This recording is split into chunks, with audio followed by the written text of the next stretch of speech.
ಇರುವಂತಹ ಕಪ್ಪೆಗಳಿಗೆ ಅಲ್ಲಲ್ಲಿ ನೀರನ್ನು ಒದಗಿಸಿದವರಾರು ಎಂಬ ಪ್ರಶ್ನೆಗೆ ಶ್ರೀಹರಿಯ ಉತ್ತರವೇ. ಹೀಗಿರುವಾಗ ನಮ್ಮ ಜೀವನದಲ್ಲಿಯೂ ಸಹ ನಾವು ಶ್ರೀಹರಿಯ ಕರುಣ ಕೃಪಾ ಕಟಾಕ್ಷದಿಂದ ಜೀವನವನ್ನ ಸುಖಮಯವಾಗಿ ಕಾಣುತ್ತಿದ್ದವರು ನಾವು. ಬಹಳ ಸಂತೋಷ ಉಂಟು. ಪ್ರಪಂಚದಲ್ಲಿ ಪ್ರತಿಯೊಬ್ಬ ಮನುಷ್ಯನಿಗೆ ಮುಖ್ಯವಾಗಿ ಬೇಕಾದ್ದೇನು? ವಿದ್ಯೆ. ಅದು ಇಲ್ಲ ಅಂತಾದರೆ ವಿದ್ಯೆ ಇಲ್ಲದವನ ಬಾಳು ಹದ್ದಿಗಿಂತಲೂ ಕಡೆ ಅಂತ ಹೇಳ್ತಾರೆ. ಹೀಗಿರುವಾಗ ರಾಜನೇ ಒಂದು ಮಾತನ್ನು ಹೇಳಿದ್ವಿ, ವಿದ್ಯಾದದಾತಿ ವಿನಯಂ ವಿನಯಾಧ್ಯಾತಿ ಪಾತ್ರತಾ ಪಾತ್ರತ್ವಾಧನ ಮಾಪ್ನೋತಿ ಧನಾಧರ್ಮಂ ತತ ಸುಖಮೆಂದು ಹೇಳಿದ್ದಾರೆ. ಬಹಳ ಸಂತೋಷ ಉಂಟು. ಗುರುಮಠವನ್ನ ಸೇರಿ ಬೇಕಾದಂತಹ ವಿದ್ಯೆಯನ್ನ ಕಲಿತು ಅರಮನೆಗೆ ಬಂದೆ. ಸಿಂಹಾಸನದಲ್ಲಿ ಸಿಂಹಾಸನರೂಢನಾಗಿರುವಂತ ನಮ್ಮ ತಂದೆಯವರ ಪಾದಗಳಿಗೆ ಬಿದ್ದು ನಮಸ್ಕರಿಸಿದೆ. ತಂದೆಯವರಿಂದ ಆಶೀರ್ವಾದವನ್ನು ಪಡೆದೆ. ಆಮೇಲೆ ತಂದೆಯವರು ಹೇಳಿದಂತಹ ಮಾತು, ಮಗನೇ ಧರ್ಮಾಂಗದ, ಇದು ಈ ಅಯೋಧ್ಯೆಯ ಸಿಂಹಾಸನವನ್ನು ಏರು ಮಗನೇ ಎಂದು ಹೇಳಿದಾಗ ಒಮ್ಮೆ ನಾನು ಆಶ್ಚರ್ಯನಾದೆ. ಕಾರಣ ಯಾಕೆ? ನಮ್ಮ ತಂದೆಯವರಾದಷ್ಟು ಸಾಮರ್ಥ್ಯದಿಂದ ಸಾಹಸದಿಂದ ಆ ಸಿಂಹಾಸನದಲ್ಲಿ ಸಿಂಹಾಸನರೂಢರಾಗಿದ್ದಾರೆ. ಒಮ್ಮೆ ನಾನು ಒಂದು ವೇಳೆ ಏಕಾಏಕಿಯಾಗಿ ಆ ಸಿಂಹಾಸನದಲ್ಲಿ ಏರಿದೆ ಅಂತಾದರೆ ಅಕ್ಕಪಕ್ಕದಲ್ಲಿರುವಂತಹ ಪಟುವಂತ ಭಟರು ಏನು ಅಂದುಕೊಂಡರು. ಹಾಗಾಗಿ ನಿರಾಕರಿಸಿದೆ. ಆಗ ಈ ಕಾರಣ ಕೇಳಿದಾಗ ನಮ್ಮ ತಂದೆಯವರಿಗೆ ಹೇಳಿದೆ, ಈಗಾಗಲೇ ಧರೆಯ ದಿಗ್ವಿಜಯನ ಪೂರೈಸಬೇಕು. ಅದೆಷ್ಟು ದೇಶದ ಮೂಲೆ ಮೂಲೆಯಲ್ಲಿರುವಂತಹ ಅರಸು ಮಕ್ಕಳ ಮಂಡೆಯನ್ನ ನೆತ್ತಿ ಗೆಲುವನ್ನ ಸಾಧಿಸಿ ಜಯದ ಸಿರಿಯನ್ನು ಮುಡಿಗೇರಿಸಿಕೊಳ್ಳಬೇಕು ಎಂದಾಗ ನನ್ನ ತಂದೆಯವರು ಶುಭ ಹಾರೈಸಿದ್ದಾರೆ, ಮೆಚ್ಚಿಕೊಂಡಿದ್ದಾರೆ. ಹಾಗಾಗಿ ಇನ್ನು ತಡ ಮಾಡುವುದಲ್ಲ, ಕರಿ ರಥ ತುರಗ ಪದಾತಿಗಳೆಂಬ ಚತುರಂಗ ಸೇನಾ ವಾಹಿನಿಯನ್ನ ಕೂಡಿಕೊಂಡು ಧರೆಯ ದಿಗ್ವಿಜಯ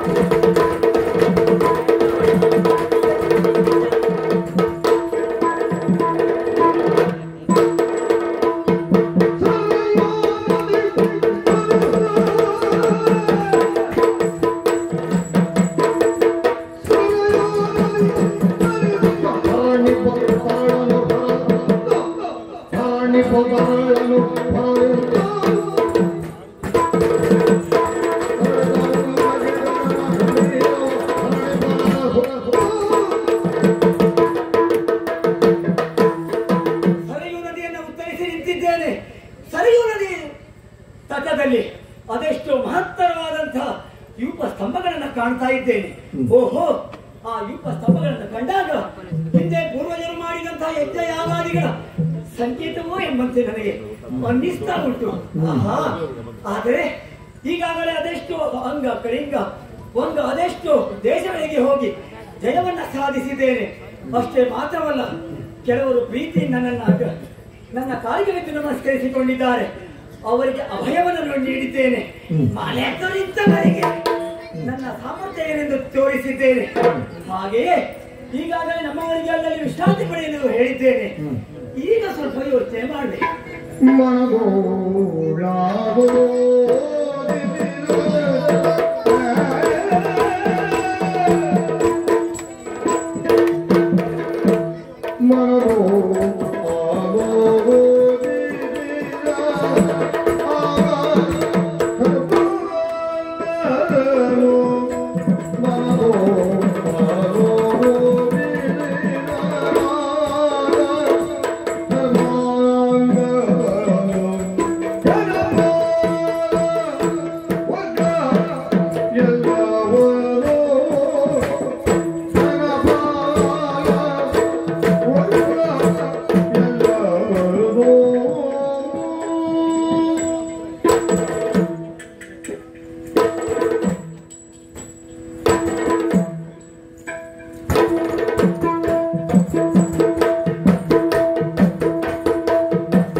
ಈಗ ಸ್ವಲ್ಪ ಹೊತ್ತು ನಾನು ಆಲೋಚನೆ ಮಾಡಬೇಕಾಗಿದೆ ಸ್ವಾಮಿ. ಹೌದು, ಸರಿಯೂ ನದಿಯನ್ನು ಉತ್ತರಿಸಿ ನಿಂತವನು ನಾನು. ಈಗಾಗಲೇ ಅದೆಷ್ಟೋ ದೇಶದ ಮೂಲೆಯಲ್ಲಿರುವಂತ ಅರಸು ಮಕ್ಕಳನ್ನ ಗೆದ್ದಿದ್ದೇನೆ. ಹೀಗೆ ನಾನು ಒಬ್ಬೊಬ್ಬರನ್ನೇ ಗೆಲ್ಲುತ್ತಾ ಹೋದರೆ ಅದೆಷ್ಟೋ ದಿನಗಳೇ ಸಾಕಾಯಿತು.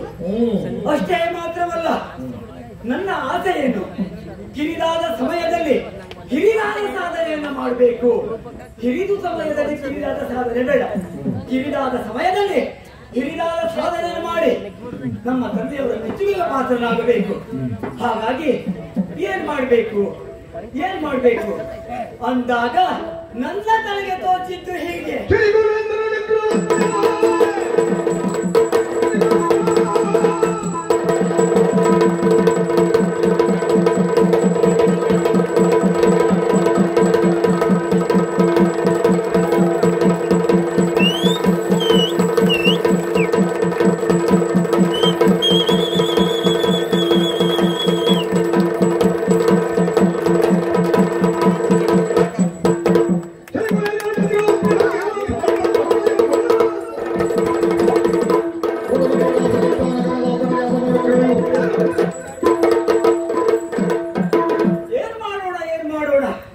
ಅಂದುಕೊಂಡಾಗ ನನ್ನ ತಲೆಗೆ ತೋಚಿದ್ದು ಹೀಗೆ. ಒಬ್ಬೊಬ್ಬರನ್ನ ಗೆಲ್ಲುತ್ತಾ ಹೋದಿರೋದು ಗೆಲುವಲ್ಲ, ಇದು ಎಲ್ಲರನ್ನ ಗೆದ್ದಾತ ಒಬ್ಬ ಇದ್ದಾನೆ. ಅವನೇ ಶಶಿಕುಲೇಂದ್ರ ಭರತ ಚಕ್ರವರ್ತಿ. ಚಕ್ರವರ್ತಿ ಸ್ಥಾನಮಾನಕ್ಕೆ ಮುನ್ನ ಏರಿದ್ದಾನೆ, ಅಲಂಕರಿಸಿಕೊಂಡಿದ್ದಾನೆ. ಆತ ಧೀರನಂತೆ, ಶೂರನಂತೆ, ಪ್ರಪಂಚದ ಎಲ್ಲರನ್ನ ಗೆದ್ದಾತನಂತೆ. ಹೋಗಿ ಆತನನ್ನು ಒಬ್ಬರನ್ನ ನಾನು ಗೆದ್ದೆ ಅಂತಾನೆ. ಎಲ್ಲರನ್ನ ಗೆದ್ದ ಹೆಗ್ಗಳಿಕೆ ನನ್ನ ಪಾಲಿಗಾಗ್ತದೆ. ಪ್ರೀತಿಯಿಂದ ಕೇಳ್ತೇನೆ, ಕಪ್ಪವನ್ನು ಕೊಟ್ಟು ಶರಣಾಗು ಎನ್ನುವುದಾಗಿ.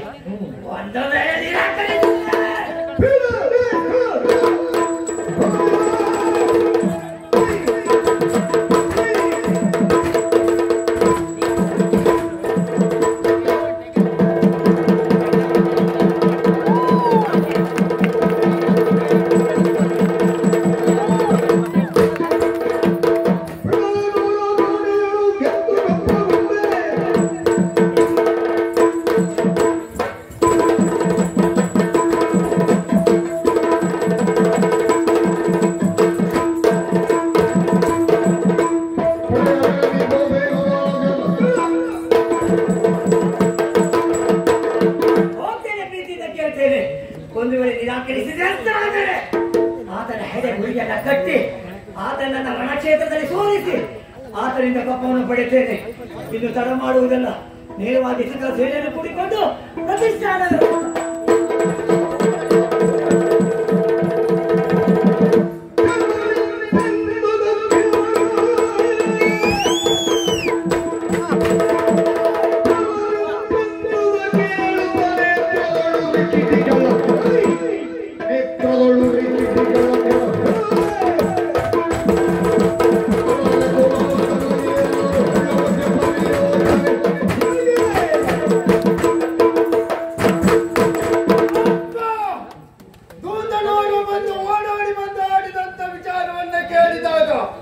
ಆಶ್ಚರ್ಯವಾಯಿತು.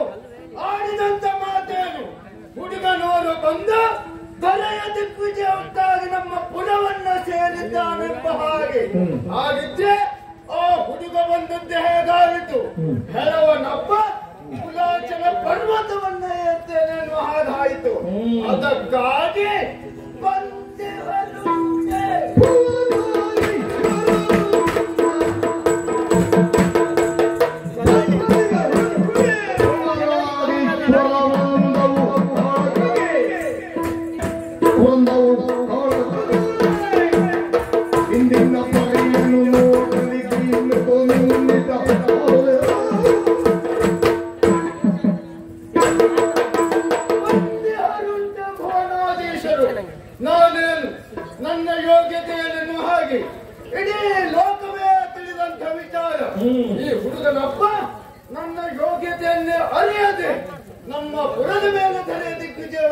ಬಂದಿದ್ದಾನೆ.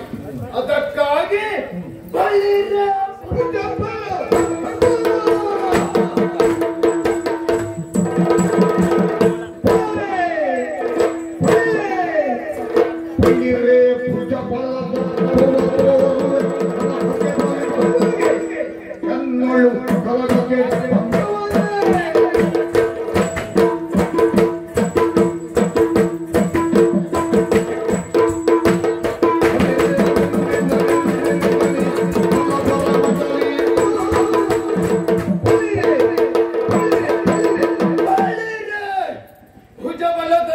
ತೋರಿಸುವುದಕ್ಕೆ ಇದುವೇ ತಪ್ಪುದಾದಂತ ಸಮಯದಲ್ಲಿ ತಡ ಮಾಡುವುದಲ್ಲ, ನೇರವಾಗಿ ರಣಕ್ಷೇತ್ರ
ಕ್ಷೇತ್ರಕ್ಕೆ ಬಂದು ನೋಡಿದಾಗ ಆಶ್ಚರ್ಯವೇ ಸರಿ.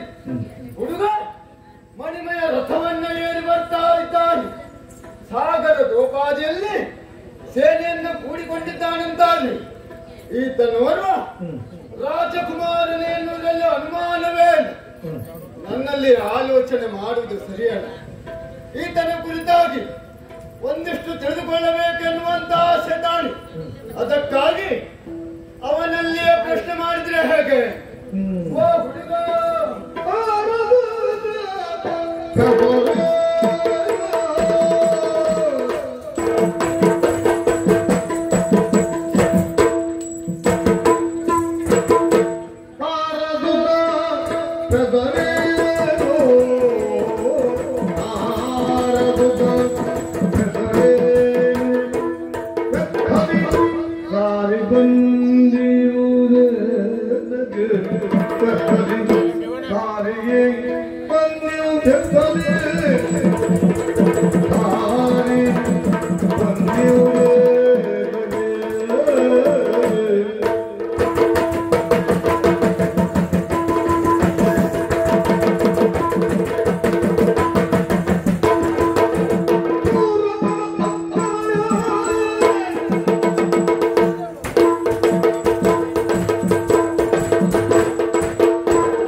ಸಂತೋಷಗೊಂಡು ನಾನಿದ್ದೇನೆ. ಯಾಕೋ ಆದ್ರೆ ನಿನ್ನಲ್ಲಿಯೇ ಪ್ರಶ್ನೆ ಮಾಡಬೇಕೆನ್ನುವಂತ ಹಂಬಲದಿಂದ ನಿನ್ನನ್ನೇ ಮಾತನಾಡಿಸ್ತೇನೆ. ಖಂಡಿತವಾಗಿ ಒಳ್ಳೆಯದು. ಈಗ ಏನು ಹೇಗೋ ಅಪರಿಚಿತವಾಗಿ ನಮ್ಮ ಪುರಪ್ರವೇಶ ಮಾಡಿದವನು ನೀನಿದ್ದೀಯ.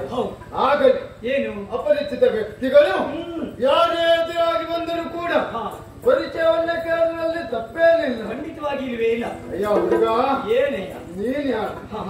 ನಿನ್ನನ್ನ ಪಡೆದಂತ ತಂದೆ ತಾಯಿಗಳು ಯಾರು? ಇಲ್ಲಿಯವರೆಗೆ ಬರುವುದ ಕಾರಣವೇನು? ಎಲ್ಲ ವಿಚಾರವನ್ನು ಹೇಳ್ತೀನಿ. ನನ್ನ ಪರಿಚಯ ಬೇಕು.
ಖಂಡಿತವಾಗಿ ಹೇಳ್ತೇನೆ. ಪ್ರಪಂಚದಲ್ಲಿ ಅತಿ ಪ್ರಜ್ವಲಿಸಿರುವಂತಹ ಕುಲಗಳು ಯಾವುದು?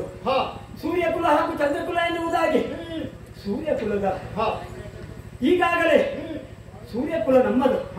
ಹಾಗೆಯೇ ಅಯೋಧ್ಯಾಧಿಕಾರಿ ವರ್ತಮಾನದ ಕಾಲದ ಅಧಿಕಾರಿ ಋಕ್ಮಾಂಗದ ಭೂಪತಿಗಳು ಅವರಿಗೆ ಮಗನಾದ ಧರ್ಮಾಂಗದ ಎನ್ನುವುದಾಗಿ ಬರುವುದಕ್ಕೆ ಬಲವಾದ ಕಾರಣ ಉಂಟು. ಹಳೆಯ ದಿಗ್ವಿಜಯವನ್ನು ಕೊಂಡುಕೊಂಡಿರುವವರಿಗಾಗಿ ಬಂದವ ಗುರುಮಠದಲ್ಲಿ ವಿದ್ಯಾಭ್ಯಾಸವನ್ನು ಪೂರೈಸಿ ಹಾ. ಅರಮನೆಗೆ ಬಂದವ ನಾನು. ಸಿಂಹಾಸನದಲ್ಲಿ ಸಿಂಹಾಸನ ರೂಢನಾಗಿರುವಂತ ಹಾ. ನಮ್ಮ ತಂದೆಯವರ ಪಾದಕ್ಕೆ ಬಂದು ಎರಗಿದಾಗ ಹಾ. ಸಿಂಹಾಸನವನ್ನು ಏರು ಅಂತ ಹೇಳಿದ್ರು. ನಾನು ನಿರಾಕರಿಸಿದೆ. ಮೊದಲು ನಾನು ಧರೆಯ ದಿಗ್ವಿಜಯವನ್ನು ಕೈಗೊಳ್ಳಬೇಕು. ಪ್ರಪಂಚದ ಮೂಲೆ ಮೂಲೆಯಲ್ಲಿರುವಂತಹ ಸುಮಕ್ಕ ಮಂಡ್ಯನ ವ್ಯಕ್ತಿಗಳ ಮುಖ್ಯವಾಗಿ ಈ ಜಯದ ಸಿರಿಯನ್ನು ಮುಡಿಗೇರಿಸಿಕೊಳ್ಳಬೇಕು. ಆಮೇಲೆ ಅಲ್ಲಿಯ ಪೀಠವನ್ನು ಅಲಂಕರಿಸಬೇಕು ಅಂತ ಹೇಳಿದೆ. ಪಟ್ಟವನ್ನ ಏರಬೇಕೆನ್ನುವಂತ ಆಸೆಗಾಗಿ ಇಲ್ಲಿಯವರೆಗೆ ಬಂದವನು ನೀನಿದ್ದೀಯ. ಆಮೇಲೆ ಯೋಚನೆಗೆ ಒಳಗಾದವನು ನಾನು. ಯೋಚನೆ ಆಯ್ತಾ? ಯಾಕೋ ಹೀಗೆ ಯೋಚನೆ ಮಾಡುತ್ತಿರುವಾಗ ಒಬ್ಬೊಬ್ಬರನ್ನ ಗೆಲ್ಲುತ್ತಾ ಹೋದರೆ ಅದು ಗೆಲುವಲ್ಲ. ಮತ್ತೆ ಪ್ರಪಂಚದಲ್ಲಿ ಎಲ್ಲರನ್ನ ಗೆದ್ದ ಅಥವಾ ಒಬ್ಬ ಇರ್ತಾನೆ, ಹೋಗಿ ಅವರೆಲ್ಲ ಗೆದ್ದ ಅಂತಾದ್ರೆ ಎಲ್ಲರನ್ನ ಗೆದ್ದಂತ ಹೆಗ್ಗಳಿಕೆ ಕೀರ್ತಿ ನನ್ನ ಪಾಲಿಗಾಗ್ತದೆ. ಹಾಗಿರುವಾಗ ನನ್ನ ತಲೆಗೆ ಥಟ್ಟನ್ನು ಹೊಳೆದದ್ದು ನೀನು. ಹೌದೌದು, ನನ್ನ ಬಗ್ಗೆ ಹೇಳಿದ್ದೀಯ. ಪ್ರತಿಷ್ಠಾ ನಗರದ ಅಧಿಕಾರಿ ಭರತೇಶ ಇಂಥ ಒಬ್ಬ ಪರಾಕ್ರಮಿಯಾಗಿದ್ದಾನೆ, ಧೀರನಿದ್ದಾನೆ, ಶೂರನಿದ್ದಾನೆ. ಹೋಗಿ ಆತನನ್ನ ಗೆದ್ದೆ ಅಂತಾದ್ರೆ ಎಲ್ಲರನ್ನ ಗೆದ್ದಂತ ಹೆಗ್ಗಳಿಕೆ ನನಗಾಗ್ತದೆ. ಪ್ರೀತಿಯಿಂದ ಕೇಳ್ತಾ ಇದ್ದೇನೆ, ಇದು ಬಂದವನು ನಾನಿದ್ದೇನೆ. ಪ್ರೀತಿಯಿಂದ ನೀನು ಕಪ್ಪವನ್ನು ಕೊಟ್ಟು ಶರಣಾಗತನಾಗು, ಒಳ್ಳೆಯದು. ಇಲ್ಲ ಅಂತಾದ್ರೆ ಯುದ್ಧಕ್ಕಾಗಿ ಬಂದದ್ದು ನೀನು ಕೂಡ. ಹೌದು. ಹಾಗಿದ್ರೆ ನಾನೇನು ನನ್ನ ಯೋಗ್ಯತೆಯನ್ನೆನ್ನುವುದು ಅರಿಯದೆ ಈ ಪುರ ಪ್ರವೇಶ ಮಾಡಿದವನನ್ನು ನೀನಿದ್ದೀಯ. ಹೌದು. ಹಾಗಿದ್ರೆ ನಾನು ಯಾರು?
ಅಶ್ವಮೇಧ ಕ್ರತುವನ್ನ ಕೈಗೊಳ್ಳಬಹುದು. ಆದ್ರೆ ಅವರು ಮಾಡಿದಂತ ಕ್ರತುಗಳೆಷ್ಟು? ಒಂದು ಎರಡು, ಅದಕ್ಕಿಂತ ಬೇಕಾಗಿರುವಂತ ಕ್ರತು ಎನ್ನುವುದಿಲ್ಲವೇ? ಆದ್ರೆ ನಾನು ಮಾಡಿದ್ದು ಎಷ್ಟು ಕೇಳಿ? ಅದೆಷ್ಟು ಮಾಡಿದ್ದಿ? 800 ಅಶ್ವಮೇಧ ಕ್ರತುವನ್ನ ಕೈಗೊಂಡಂತಹ ವೀರಾದಿ ವೀರ ನಾನಿದ್ದೆ. ಸರಿ. ಹಾಗಾಗಿ ಮತ್ತೆ ಹೇಳ್ಬೇಕಾ? ಏನು? ಈ ಚಕ್ರವರ್ತಿ ಪೀಠವನ್ನು ಏರಿದವನಾದ ಕಾರಣ ಇಡೀ ಭೂಮಂಡಲಕ್ಕೆ ಮಂಡಲಾಧೀಶ ಕೇಳಿ ತಿಳಿದಿದ್ದೇನೆ. ನಾಯಕ ನಾನಾಗಿದ್ದೇನೆ. ಹೌದಪ್ಪ. ಒಂದು ನೆಲೆಯಲ್ಲಿ ಹೇಳ್ಬೇಕಾ? ಏನು? ವಯಸ್ಸಿನ ನೆಲೆಯಲ್ಲಿ ಹೇಳ್ಬೇಕಂತ ಪೂಜಿತನು ನಾನು ನಿನಗೆ. ಹೌದಪ್ಪ, ನಾನು ಖಂಡಿತವಾಗಿ ಹೌದು. ಮಾಡಿದಂತ ಸಾಧನೆಯ ಮೇರೆಗೆ ಜೊತೆಯಲ್ಲಿ ವಯಸ್ಸಿನ ಪ್ರಕಾರವಾಗಿ ನನ್ನನ್ನು ನೀನು ಪೂಜೆ ಮಾಡ್ಬೇಕು. ನಾನೇನು ಪೂಜೆ ಮಾಡ್ಬೇಕು? ಹೌದಪ್ಪ. ಅಯ್ಯ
ಸಂತೋಷವಾಯ್ತು.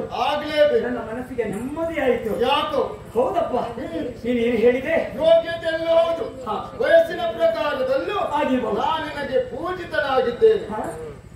ನೀನು ನನಗೆ ಪೂಜಿತ ಅಂದ್ರೆ ನಾನು ಪೂಜಕ. ನೀನು ಪೂಜೆ ಮಾಡಿಸಿಕೊಳ್ಳುವ. ಖಂಡಿತವಾಗಿ ಪೂಜೆ ಮಾಡ್ತಿದ್ದೆ. ಯಾವ ಕಡೆಯಲ್ಲಿ ಈಗಾಗಲೇ ಪೂಜೆಗೆ ಅರ್ಹರಾದವರು ಯಾರು? ಹುಟ್ಟಿಸಿದಂತಹ ತಂದೆ ತಾಯಿಗಳು. ಅದನ್ನು ಬಿಟ್ಟರೆ ನಮ್ಗೆ ವಿದ್ಯೆ ಹೇಳಿಕೊಟ್ಟಂತಹ ಗುರುಗಳು. ನಿನ್ನನ್ನ ತಂದೆ ತಾಯಿಗಳಿಂದ ಭಾವಿಸಲೇ ನೀ ನನಗೆ ತಂದೆ ತಾಯಿಗಳಲ್ಲ. ಹಾಗಂತ ನೀ ನನಗೆ ಪೂಜಾಕಾರಕ ಅಲ್ಲ. ಮತ್ತೆ ವಿದ್ಯೆ ಹೇಳಿಕೊಟ್ಟಂತ ಗುರುಗಳು ಅಂತ ನಿನ್ನ ನಮಸ್ಕಾರ ಮಾಡಲೇ ಪೂಜಿಸಲೇ ನೀನು ಗುರುಗಳಲ್ಲ. ಆ ನೆಲೆಯಲ್ಲಿ ನಿನ್ನನ್ನು ನಾನು ಪೂಜೆ ಮಾಡುವುದಿಲ್ಲ. ಮತ್ತೆ ಇನ್ನು ಪೂಜೆಗೆ ಅರ್ಹರಾದವರು ಯಾರು? ತ್ರಿಮೂರ್ತಿಗಳು. ಇಡೀ ಬ್ರಹ್ಮಾಂಡವನ್ನು ತಮ್ಮ ಉದರದಲ್ಲಿ ಇಟ್ಟು ಕಾಪಾಡಿಕೊಂಡು ಬಂದವರು ಬ್ರಹ್ಮ ವಿಷ್ಣು ಮಹೇಶ್ವರರು. ಹೀಗಂತ ನಾನು ನಿನ್ನನ್ನು ಕಟ್ಟ ಕಡೆಯ ದಿಕ್ಕಿನ ಒಡೆಯ ಈಶನೆಂದು ಪೂಜಿಸಲೇ ಒಮ್ಮೆ ಭಾವನೆ ಬಂದಿತ್ತು. ನಿನ್ನನ್ನು ಪೂಜಿಸಬೇಕು ಎಂದು ನಿನ್ನ ಹತ್ತಿರ ಬಂದೆ. ಆದರೆ ನಿನಗೆ ಎರಡೇ ಕಣ್ಣು, ಆತ ಮುಕ್ಕಣ್ಣ. ಹಾಗಾಗಿ ನೀನು ಈಶನಾಗುವುದಕ್ಕೆ ಸಾಧ್ಯ ಇಲ್ಲ. ಆ ನೆಲೆಯಲ್ಲಿ ನಾನು ನಿನಗೆ ಪೂಜೆ ಮಾಡುವುದಿಲ್ಲ. ಇನ್ನು ನೀನು ಪಾಲನಾಕರ್ತನಾದಂತಹ ಆ ವೈಕುಂಠವಾಸಿ ವಿಷ್ಣು ನಿನ್ನನ್ನು ಆ ನಾರಾಯಣ ಅಂತ ನಾನು ಪೂಜಿಸಲೇ ಇಲ್ಲವೇ ಇಲ್ಲ. ನಿನಗೆ ಕೇವಲ ಯುಗ್ಮಭುಜ. ಆತ ಶಂಖ ಚಕ್ರ ಗದಾ ಪದ್ಮಧಾರಿಯಾಗಿ ಚತುರ್ಭುಜ ಹೊಂದಿದ್ದಾನೆ. ಹಾಗಾಗಿ ನಿನಗೆ ನಾನು ಪೂಜೆ ಮಾಡುವುದಿಲ್ಲ. ಆ ದಶೆಯಲ್ಲೂ ಕೂಡ ನೀನು ಪೂಜೆಗೆ ಅರ್ಹನಲ್ಲ. ಇನ್ನು ಸೃಷ್ಟಿಕರ್ತ ಬ್ರಹ್ಮನೆಂದು ನಿನಗೆ ಪೂಜೆ ಮಾಡಲಿ. ಸುತ್ತ ಮುತ್ತ ಹಿಂದೆ ಮುಂದೆ ಎಲ್ಲ ದಿಕ್ಕಿನಿಂದ ನಾನು ನಿನ್ನನ್ನು ಸರಿಯಾಗಿ ನೋಡಿದೆ. ಆದ್ರೆ ನಿನಗೆ ಶಿರವುದೊಂದೇ ಒಂದೇ ತಲೆ ನಿನಗೆ. ಆತ ಚತುರ್ಮುಖ ಬ್ರಹ್ಮನಾಗಿದ್ದಾನೆ. ಹಾಗಾಗಿ ನಿನಗೆ ನಾನು ಪೂಜೆ ಮಾಡುವುದಿಲ್ಲ. ಮತ್ತೆ ನೀನು ಹರಿಹರ ಬ್ರಹ್ಮರಿಗಿಂತ ಅಧಿಕ ತಾನೆಂದು ನನ್ನಲ್ಲಿ ದರ್ಪವನ್ನು ತೋರಿಸಿದೆ ಅಂತಾದರೆ ನಿನ್ನ ದರ್ಪವನ್ನು ಕೆಳಗಿಳಿಸ್ತೇನೆ.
ಅದು ನಾನು ಆಗಬಹುದಾಗಿತ್ತು. ಯಾಕೆ ಮಧುಕೈಟ ಆದ್ರೆ ಬ್ರಹ್ಮ ನಾನಾಗಬಹುದು. ಬ್ರಹ್ಮನಿನಾಗಬಹುದು. ಹೌದಪ್ಪ.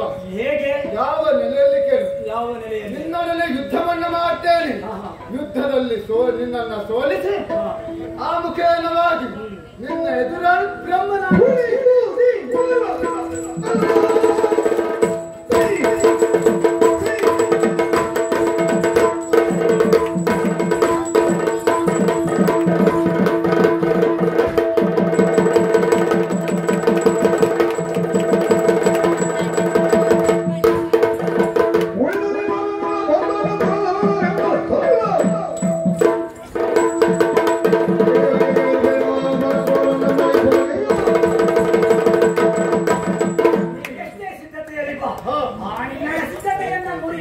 ನಿನ್ನ ಗೆದ್ದು ನಿನ್ನ ಅಹಂಕಾರವನ್ನು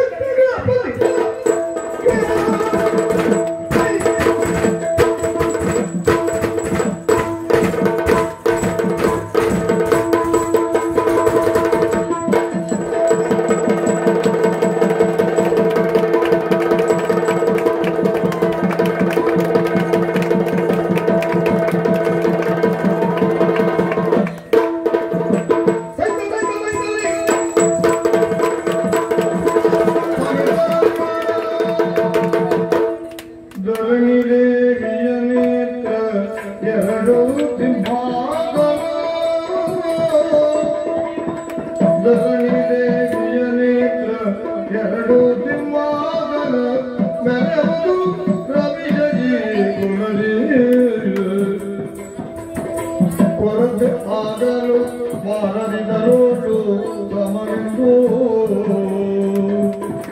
ಅರಿತುಕೊಳ್ಳಿ ಮನದೊಳಗೆ ದಣಿದೆಗೆ ದರಡು ಸಿಂಹದ ಮೇಲೆ ಬೋದು ರವಿ ಕದಿಕೊಡಲಿ ಹೊರದಾಗಲು ಮಾರದಿದರೋಟು ಸಮವೆಂದು ಅರಿತುಕೊಳ್ಳಿ ಮನದೊಳಗೆ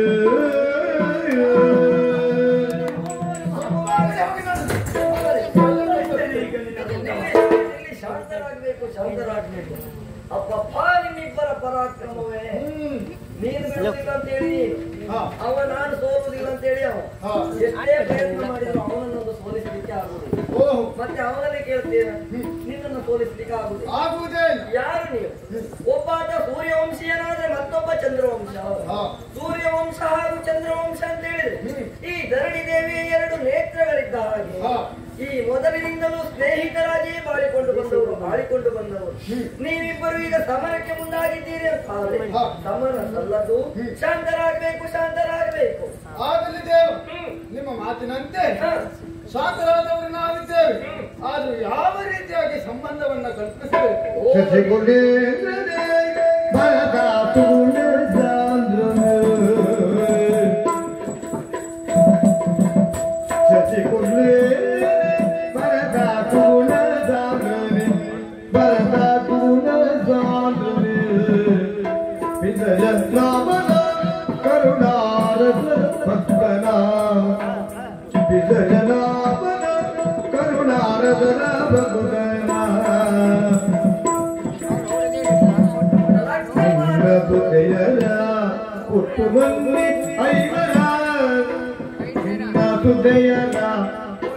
ಮನ್ನಿ ದೈವರ ಜನ್ಮವಾಗಿದ ಕಾರ್ಯವನ್ನು ಗೈಯುವುದೇ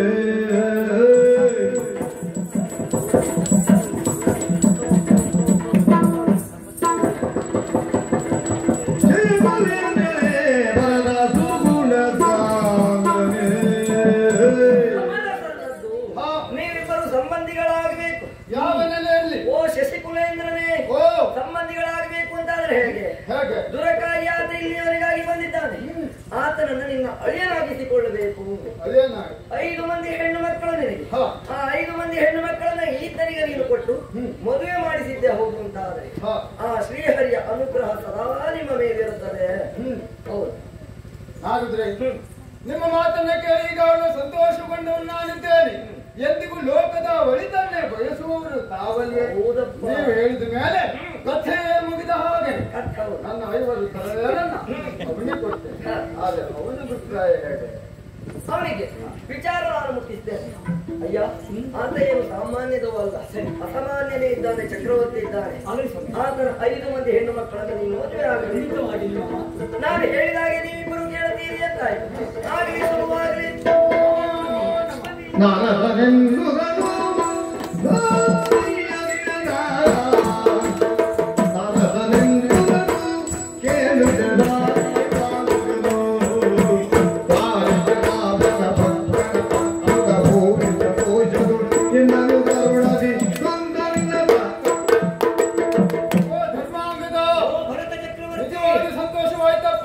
ನಾವಿದೇ ರೀತಿಯಾಗಿ ಹೋರಾಟವನ್ನು ಮಾಡಿದ್ದೇವೆ ಅಂತ ಜಯ ಅಪಜಯದ ನಮ್ಮ ಅವನತಿಗೆ ನಾವೇ ಕಾರಣರಾಗ್ತೇವೆ ಅಲ್ವಾ? ಅದಕ್ಕಾಗಿ ನಾರದ್ರೆ ಸೂಚಿಸಿದ್ದಾರೆ, ಖಂಡಿತವಾಗಿ ನನ್ನ 5 ತರುಣರನ್ನ ಮದುವೆ ಆಗಬೇಕೆನ್ನುವ ಹಾಗೆ.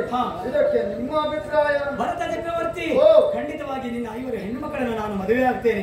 ಆದರೆ ಈ ಸಂದರ್ಭದಲ್ಲ, ನಾನು ಈಗಾಗಲೇ ಧೈರ್ಯ ದಿಗ್ವಿಜಯವನ್ನು ಪೂರೈಸಬೇಕು.